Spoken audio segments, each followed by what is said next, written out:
আর্থিক অনিয়মের অভিযোগের মধ্যেই নতুন মোড় নিল ত্রিপুরার খোয়াই জেলার তেলিয়ামুড়ার মহারানীপুর কাণ্ড।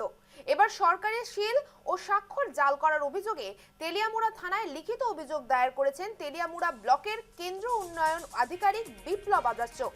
অভিযোগে বলা হয়েছে, ত্রিপুরার রুরাল লাইভলিউ মিশনের বুক ত্রিপুরার পদ থেকে মহারানীপুর বাসিন্দা ঝুমা চৌধুরী বিডিও সরকারি সিল ও স্বাক্ষর জাল করে বিভিন্ন নথিতে ব্যবহার করেছে। বিষয়টি প্রশাসনের নজরে আসার পরই আইনি পদক্ষেপ গ্রহণ করা হয় এবং তেলিয়ামুড়া থানার অভিযোগ দায়ের করা হয়েছে। তেলিয়ামুড়া থানার অফিসার ইনচার্জ জানিয়েছে, অভিযোগটি গ্রহণ করে প্রাথমিক তদন্ত শুরু হয়েছে। প্রাথমিক তদন্তে পুলিশ জানতে পেরেছে, বিডিওর সিল ও স্বাক্ষর জাল করে প্রায় 20 কোটি টাকা প্রতারণার সংগঠন হয়েছে।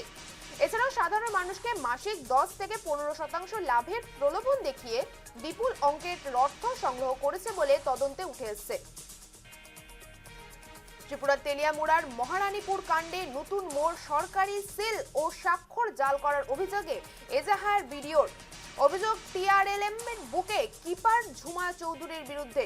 অভিযোগটি গ্রহণ করে প্রাথমিক তদন্ত শুরু করেছে পুলিশ। একটা কমপ্লেন এসছে ফ্রম বিডিও তেলিয়ামুড়া যে ওনার কমপ্লেন মতে যতটুকু দেখা গেছে ওর মধ্যে হচ্ছে কি ঝুমা চৌধুরী বলে একজন, যিনি আগে বুক কিপার ছিলেন মোস্ট প্রবাবলি আমাদের তেলিয়ামুড়া টিআরএম সংস্থার।